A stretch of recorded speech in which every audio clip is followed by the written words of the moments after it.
दोस्तों, जो दूसरों के लिए गड्ढा खोदता है, कई बार वो गड्ढे में खुद गिर जाता है। ये सही साबित हो रहा है।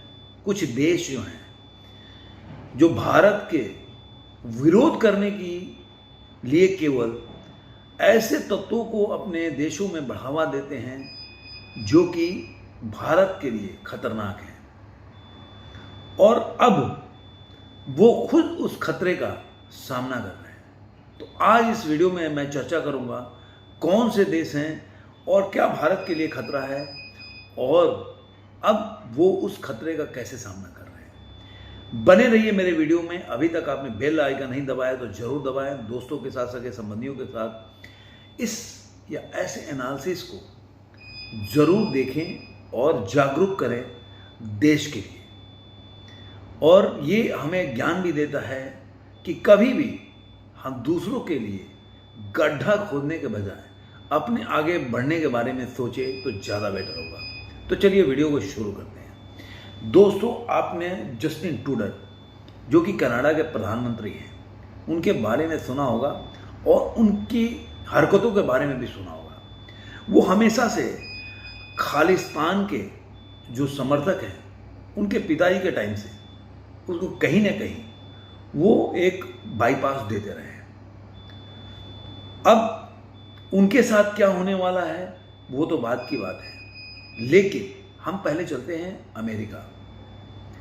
अमेरिका ने देखा है कि अमेरिका एक हमेशा बोलता है कि भारत में जो भी हो रहा है तो हम नज़र बनाए हुए हैं।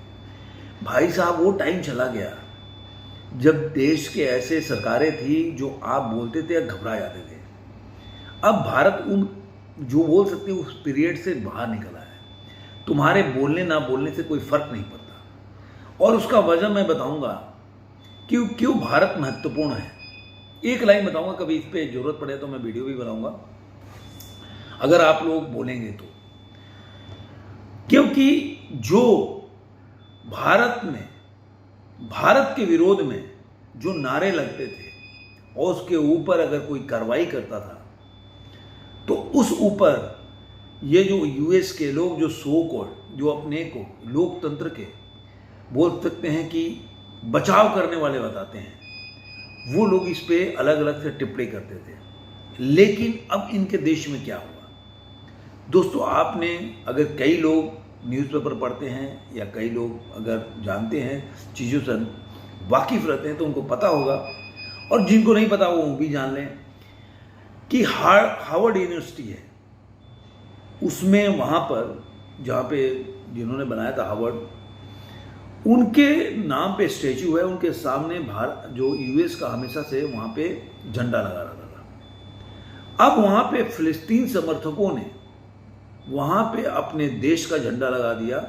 या बोल सकते हैं कि फिलिस्तीन समर्थकों ने, या कहीं के भी हो वर्ल्ड में जहाँ पे मुस्लिम कम्युनिटी है जो फिलिस्तीन को मानती है, तो वो लोगों ने फिलिस्तीन का झंडा वहाँ पे लगा दिया और उन्होंने इतना ज़्यादा प्रोटेस्ट किया। और आपको बता दूं, केवल यही नहीं, यूएस के कई यूनिवर्सिटी, जो बड़े बड़े यूनिवर्सिटी है, जो कि यहाँ पे पहले जादवपुर यूनिवर्सिटी था, जेएनयू था, यहाँ पे भारत के खिलाफ, भारत के आर्मी के खिलाफ नारे लगते थे। अभी बंद हो गया है, लेकिन वहाँ पे ये सब शुरू हो गया और उन्होंने कई ऐसे प्रोटेस्ट किए जो वहाँ के जो यूएस के झंडे उठा के उन्होंने फिलिस्तीन के झंडे लगाए। यूनिवर्सिटी की बात बता रहा हूँ। इतना लंबा प्रोटेस्ट हुआ, इतना ज़्यादा कि आपको 900 करीब जी हाँ दोस्तों, 900 जो वहाँ पे समर्थक है फिलिस्तीन के, उनको गिरफ्तार करना पड़ा।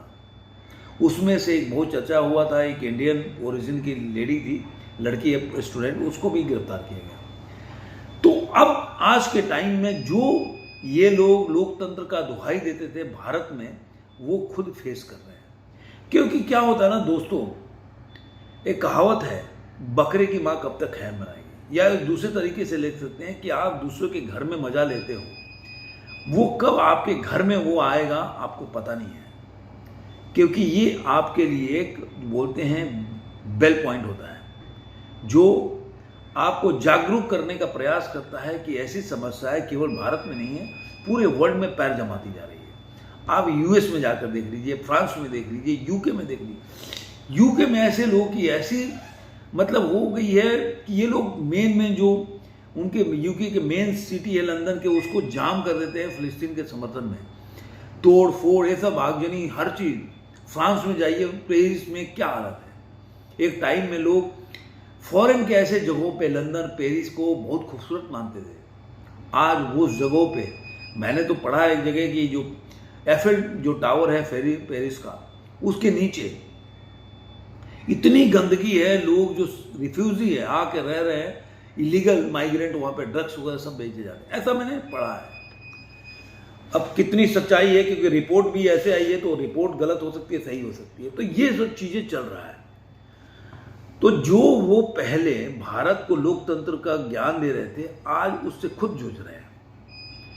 अब उसका वजह है, वो बता रहे हैं, जो उसके समर्थकों की मांग है कि जो अमेजन या ऐसी कंपनी है जिसमें वो पैसा लगाते थे, यूनिवर्सिटी के लोग इस कंपनियों में उससे फंड रेज करते थे, वो लोग इजराइल में पैसा समर्थन करती है, इजराइल में पैसा लगाती हैं, तो इस तरह से इनडायरेक्टली जो है इजराइल में ये पैसा उनके आर्मी को या उनके गवर्नमेंट को मिल रहा है, जो कि वो लोग उनकी आर्थिक स्थिति स्ट्रांग हो रही है। उनका कहने का मतलब ये है। तो इसलिए इन चीज़ों को वो चाहते हैं बंद करो, और ये तो एक बहाना होता है, बाकी तो वो ऐसे ही जहाँ पे अगर यहाँ पे इंडिया में मैच हो रहा था, एक टाइम की याद है मुझे, फिलिस्तीन में, तब भी झगड़ा चल रहा था, तो यहाँ पे फिलिस्तीन का फ्लैग लगा के पाकिस्तान क्रिकेट टीम मैच खेल रहा था, उसका मीनिंग मेरे को आज तक समझ में नहीं आया।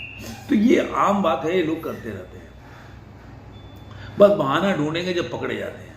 अब ये सोचिए कि जब फिलिस्तीन के ऊपर ऐसी बातें कर रहे हैं, तो एक और चीज़ इससे होता है कि आप सोचिए कि भारत में अगर मैंने आपको पहले इस पे वीडियो बनाया था कि पूरे वर्ल्ड के कितने जेल में कितने % लोग किस वर्ग के या किस कम्युनिटी के बिलोंग करते हैं, अपने जनसंख्या के कंपैरिजन के अनुपात से। मैंने पहले वीडियो बनाया था, आप जाकर देखिए उसको, क्योंकि उस पर दोबारा मैं चर्चा नहीं करूँगा, क्योंकि बहुत मतलब डिटेल वीडियो बनाया मैंने। उससे आपको पता चलेगा कि ये नासूर जो ऐसे लोगों को आप, जो कि आपके देश के लिए एक थ्रेट है, उसके लिए आप उनको सही तरीके से या तो कैसे भी आप उनको शिक्षित करें, या जो इस तरह से या कैसे भी उनको मुख्य धारा में लेके आए, वो जरूरी है, नहीं कि इग्नोर करना। इग्नोर करने से समस्याएं, आंख बंद करने से बोला जाता ना कि आपके कनपट्टी पे कोई गन लगा दे और आप आंख बंद कर ले, तो इसका मतलब नहीं कि समस्याएं चली गई, आप केवल इग्नोर कर रहे हैं। कनपट्टी पे आज भी आपके गन लगा हुआ है। तो इस तरह का ये सेम जस्टिन ट्रूडो का हुआ। अभी बताया जा रहा है कि पहले नहीं जाऊंगा कि जस्टिन ट्रूडो के साथ भारत का संबंध कैसे रहा, कैसे कैसे वहाँ पे खालिस्तानी जब मारे गए, जैसे भी मारे गए, जिसने भी मारा उन्होंने सीधे भारत पे इल्ज़ाम लगाए, कितनी बड़ी इशू हुई थी, आप लोगों को पता है, इसमें ज़्यादा जाने की जरूरत नहीं है। अभी फिलहाल जो घटना हुई कि वहाँ पे मतलब जो बोल सकते हैं कि खालसा दिवस था, तो खालसा दिवस के ऊपर जब वो जस्टिन ट्रूडो ने भाषण दिया, उस पर बोला कि मैं ऐसे लोगों के साथ, आपको पता होना चाहिए कि करीब करीब 36 करोड़ की जनसंख्या है वहाँ पे, जो पूरी कनाडा का जनसंख्या, उसमें से 8 लाख के करीब सिख लोग हैं। अब उन्होंने वहाँ पे उन लोगों को, कम्युनिटी को जब वो एड्रेस कर रहे थे, तो उन्होंने बोला कि कोई भी अगर सिख कम्युनिटी के साथ या इस कम्युनिटी के साथ गलत करेगा तो मैं उसके साथ खड़ा हूँ, बहुत कुछ बोल गया। वहाँ पे खालिस्तान जिंदाबाद के नारे लगे। अब भारत ने इस पर आपत्ति जताया है। अब ये क्या चीज़ें होती हैं कि जो चीज़ आप आज हवा दे रहे हो, लोग जैसे कि बताते हैं, एक टाइम में जो यहाँ मूवमेंट था खालिस्तान का पंजाब में, किसने हवा दिया, किसने भिंडर वाले को पोषित और पालित किया, वो आप लोगों को पता ही होगा, और उसका अंजाम क्या वो भी पता है। तो जो आज आपने छोटे स्वार्थ के लिए ऐसे लोगों को आप मतलब फीड कर रहे हो, आपको इसका खामियाजा खुद भुगतना पड़ेगा, और आपके देश को भी। क्षण फायदे के लिए ऐसे लोगों को आप सहारा दे रहे हो, जो आज वर्ल्ड में आप देखिए कि यूएस के कई यूनिवर्सिटी में, मैं तो पढ़ रहा था, मतलब 90% यूनिवर्सिटी में ऐसे प्रोटेस्ट चल रहे हैं। इस कॉलेज यूनिवर्सिटी बंद हो जाती है, कई बार उनकी पढ़ाई बाधित होती है, तो कितना बड़ा, इसलिए कि वहां पे आर्मी घुस के, पुलिस घुस के 900 लोगों को गिरफ्तार किया। ये कोई छोटा संख्या नहीं है, और ये रुक नहीं रहा, बढ़ता जा रहा है, क्योंकि पहले आपने इसको रोका नहीं, पहले आपने इसको इग्नोर किया, पहले आप उनके साथ खड़े हो गए, तो आज खामियाजा आपको भुगतना पड़ रहा है। ये सेम काम जो करेगा, आप लंदन में जाके देखिए कि लंदन में जब मेयर बने वहां पे पाकिस्तान कम्युनिटी, पाकिस्तान मूल के है, उसके बाद उन्होंने कौन कौन से रूल वहां के मेयर के पद पे बनते ही लंदन सिटी के लिए लेके आए, जो कि मतलब लंदन के लोगों के लिए बोल सकते जीना दुभर हो गया उनका। लेकिन उस समय आपने उनको पाल के रखा, अब आप उसकी खामियाजा भुगत रहे हो। और यही होगा अगर आप जागरूक नहीं। जो अभी हो रहा है कि जो पाकिस्तान मूल के लोग हैं वहाँ की लड़कियों के साथ वो क्या कर रहे हैं, इसके लिए ऋषि सुनक और उनके एक और मंत्री, मैं नाम बोल रहा हूँ, लेडी हैं, उन्होंने इसके ऊपर संसद में, पार्लियामेंट में चर्चा किया, कानून लाने जा रहे हैं। जब कंट्रोल करना चाहिए आपने कंट्रोल नहीं किया, और आपने इस समस्याओं को ऐसे ही छोड़ दिया वोट के लालच में, जो कि भारत में चलता रहा है, और उसका खामियाजा आप भुगत रहे हो। तो ऐसी जो चीज़ें हैं उसको कभी भी ऐसे नहीं जाने देना चाहिए, उसके ऊपर देख रेख और कार्रवाई करने की जरूरत है। आपको ये वीडियो कैसा लगा जरूर कमेंट बॉक्स में बताइएगा। फिर मिलेंगे ऐसे ही किसी अगले अंक में, तब तक के लिए धन्यवाद।